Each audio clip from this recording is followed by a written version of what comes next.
thing about training at Enzo's under John, right, is that the DDS guys all do very much the same game.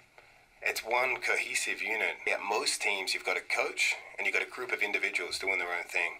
So that would be the difference for me. The strongest part of it is that we have a game plan and basically everyone's utilizing it. There's slight differences, but for the most part, everyone's using the same systems. Whereas most coaches will teach moves and the students will, they'll pick and choose. They'll be like, oh, I like that, oh, that's my game. But for the most part, very different. Like a lot of other high-level teams, you couldn't assume one position they're all excellent at. Je trouve ça super intéressant ce qu'il vient de dire là, Craig Jones. Est-ce qu'il faut se plier au jeu qui est proposé par notre académie ou alors est-ce qu'il faut trouver et développer son propre jiu-jitsu? L'année dernière, j'étais inscrit à Focus Jiu-Jitsu et le jeu stéréotypé qu'on retrouve là-bas, c'est un jeu en double sleeve / de la riva où les gars ils sont aussi à l'aise pour mettre des triangles ou des omoplates ou alors pour faire un berimbolo to back take. Et moi personnellement, j'ai jamais pu me plier au jeu qui était proposé et je suis resté fidèle à mon jeu de passeur. Donc j'étais un membre à part entière de l'équipe avec un jeu totalement différent. Mais j'ai eu énormément de retours qui disaient que j'étais un bon sparring partner pour qui voulait tester sa garde à la salle. Du coup, en écoutant Craig Jones, je sais pas trop quoi penser et je serais même de l'avis opposé. Dans le podcast, Craig fait référence à John Danaher et au DDS qui ont fait parler d'eux ces dernières années. Danaher avec un jeu très stéréotypé qu'il propose, mais aussi la façon dont il a d'enseigner en utilisant des termes en japonais par exemple, et le DDS avec le succès qu'il rencontre à chaque fois qu'il participe à un événement. Et aussi parce que Gordon Ryan fait du trash talking. Et comme j'ai dit, je sais pas trop quoi penser. Du coup, on va aller poser la question à Adolphe et à son équipe. La cheville droite est toujours plus enflée que la cheville gauche. Mais j'ai pas mal quand je fais du jiu-jitsu, j'ai mal quand on appuie dessus. Du coup, tout ce qui est clé de cheville, bah, c'est pas pour moi. Mais sinon, du reste...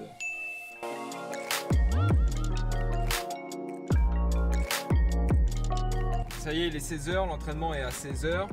Du coup, je suis définitivement en retard et je suis pas prêt d'arriver. Pardon Adolphe, je suis désolé. Je suis désolé! Pourquoi? Il y a un embouteillage. C'est bon, j'y suis.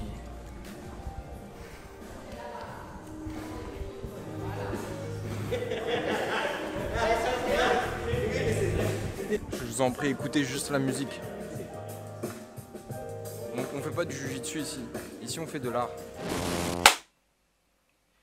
Est-ce qu'il faut vraiment vous dire ce qui va se passer une fois que vous voyez ce décor? Cette fois-ci, c'est contre Denis de Jizen et c'est parti. Sans plus attendre, slap. Et Denis va prendre directement la position du garde-héros et moi, je vais prendre la position du passeur. Il commence d'entrée à installer une de la riva profonde et maintenant, il a une X de la riva ou de la chiche. Et en fait, c'est une garde qui est assez difficile à contrer parce que elle exerce un gros contrôle au niveau de la posture, au niveau des jambes et du haut du corps du passeur. Et la technique que j'ai trouvée pour me sortir de là, c'est de faire un grip au col et de venir là enlever le premier crochet de la riva profonde et de le pousser vers le bas pour sortir. Mais là, Denis joue évidemment sur l'inertie pour avoir la de la riva inversée et là, il essaye de passer en dessous de moi avec le Kiss of the Dragon.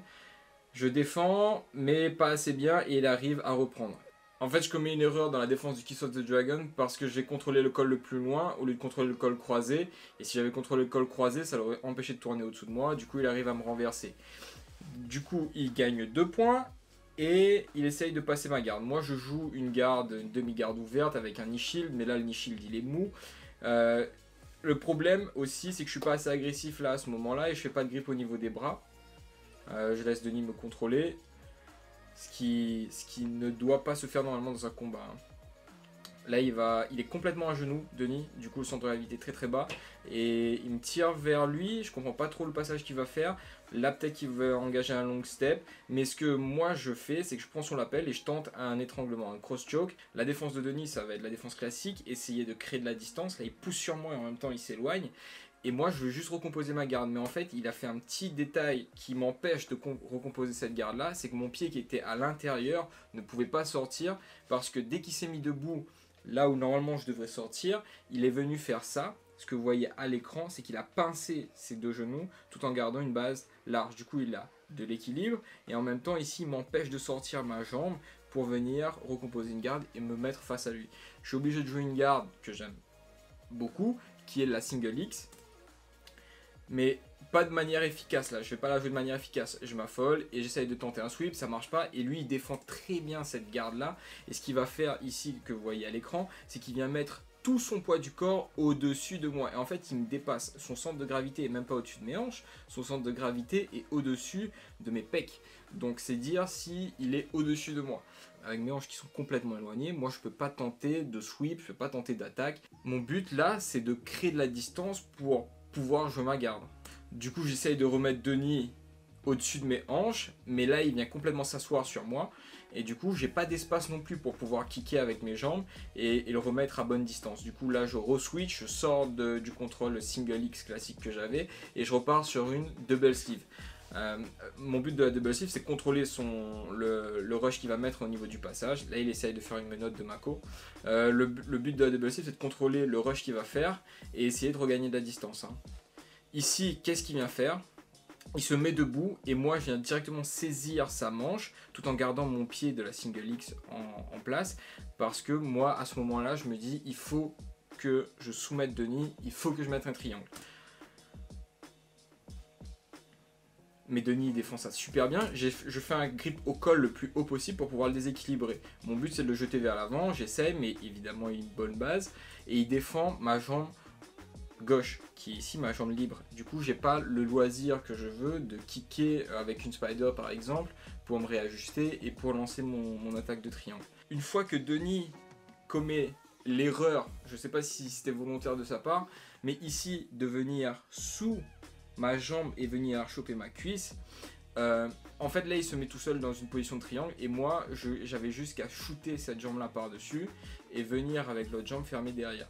Le problème c'est que mon pied est resté pris dans son kimono et je pouvais pas changer mon pied qui était en single X pour pouvoir passer sur une keymaster et pouvoir shooter mon triangle.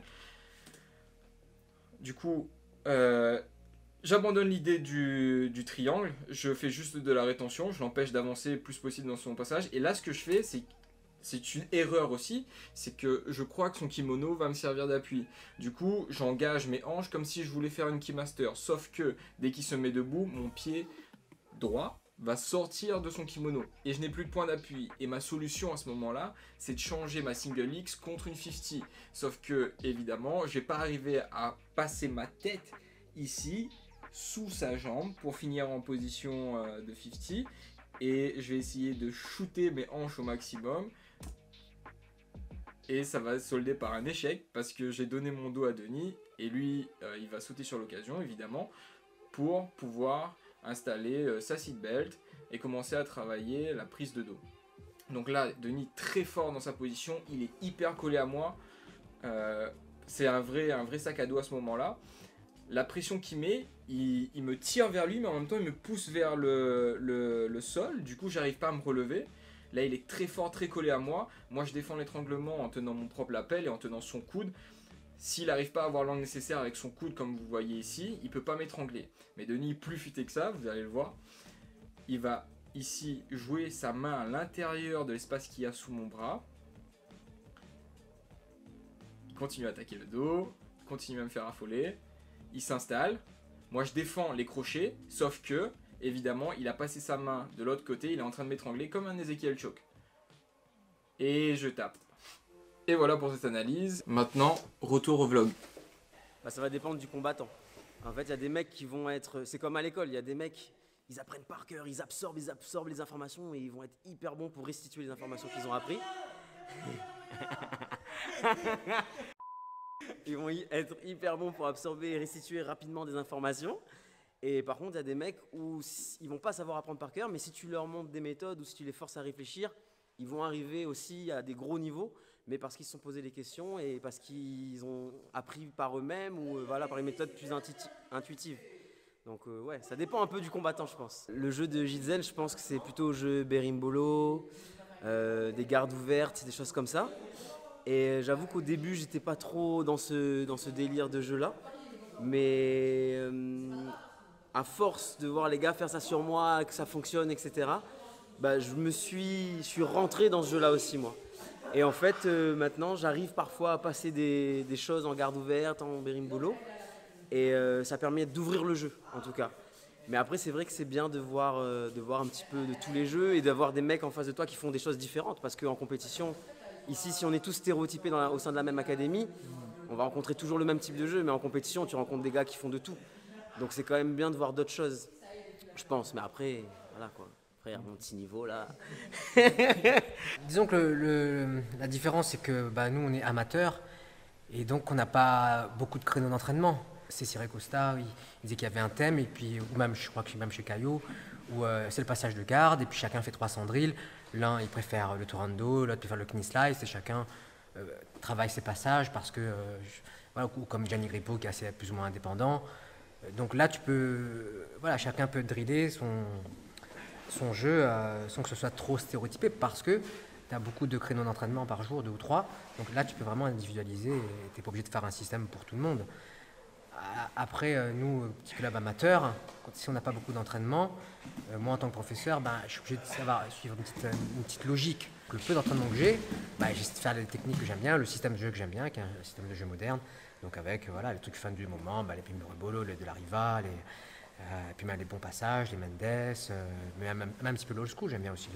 Après, mon souci, c'est que tout le monde n'est pas très régulier. C'est-à-dire, on voit un truc la semaine, mais si on fait 3 ou 4 entraînements, et que moi j'ai prévu une progression du lundi au samedi, moi dans ma tête c'est clair, mais le gars qui arrive le samedi, il a raté la progression du lundi, mardi, jeudi, peu importe. Du coup, moi mon travail il n'a pas de sens. Du coup, moi je force pas. Si le gars il aime pas, mais ils sont rares à pas aimer parce que c'est des jeux tellement fun en ce moment. Après ça dépend qui est là le jour J. Donc aujourd'hui il y avait que plus ou moins des avancées. On s'est fait plaisir sur le berimbolo. Et moi par exemple sur les enfants, c'est des éponges. Je vais pas me faire chier à faire de la garde fermée avec des enfants. Moi ça me fait plaisir quand un gamin de 10 ans il te fait un berimbolo et un crabra. Surtout je vais jouer avec eux quand ils auront 14-15 ans. Ils auront à peu près mon poids. Moi je veux faire un jeu avec. Là je vais m'amuser avec eux. Déjà je m'amuse avec eux à 10 ans. Moi je vais m'amuser quoi. J'ai 42 ans, bientôt peut-être 43. Ma petite étincelle c'est ça, c'est de jouer un jeu de jeune. Et surtout de léger parce que ça correspond à mon poids. Mais quel est l'intérêt pour moi de me faire mal aux cuisses, aux adducteurs, à serrer fort ma garde fermée pour qu'il n'ouvre pas. Mon jeu que j'aime bien, c'est vraiment AOJ. Et puis après, tu as les aspirations de mes élèves. Jamil, lui, c'est plutôt miao. Moi, j'ai pas la souplesse, etc. Donc, je peux pas faire tout ce qu'il fait. Mais moi, maintenant, Jamil, il me permet d'ouvrir des nouvelles portes. Comme d'autres, comme Denis, me permet d'ouvrir des portes sur le debout, le passage. Ou même les costauds, voir leur pression, comment ils font. Et moi, ma plus grande fierté, c'est d'apprendre des blanches, des bleus, qui sont commencés avec moi et qui me dépassent. Et qui montrent d'autres choses, et puis on s'enrichit. La force de la team aujourd'hui, pour moi, c'est ça, chacun. On est quand même branché sur des jeux modernes, puisque je les ai tous plus ou moins briefés là-dessus. Le jeu d'étincelle, on va dire. Okay. Quitte à perdre. Tant pis. Mais des fois, on gagne quand même. Sur le site Facebook du club, de temps en temps, je mets des petites infos comme ça, mais maintenant, j'ai un de nos élèves, qui est un peu informaticien, il a fait un site internet, jzen.fr, où là, tu as tout un planning précis qui présente un petit peu le club. Et puis en créneau jiu-jitsu pur, on peut s'entraîner 4 ou 5 fois. Et puis surtout, nous, on accueille les autres combattants, on voit les nouveaux jeux. Et puis surtout, tout le monde s'entend bien. Je pense qu'il y a vraiment une très bonne ambiance en ce moment à La Réunion. Donc on ne va pas se priver de cette fraternité, on va dire. Donc c'est cool, la nouvelle génération est ouverte. Voilà. Là, je viens de finir l'entraînement, c'était hyper cool. Je me suis fait plier en 4, mais ça fait du bien. J'analyserai les combats et je reviendrai plus fort. Abonnez-vous, lâchez un finger lock et on se retrouve très bientôt. Os.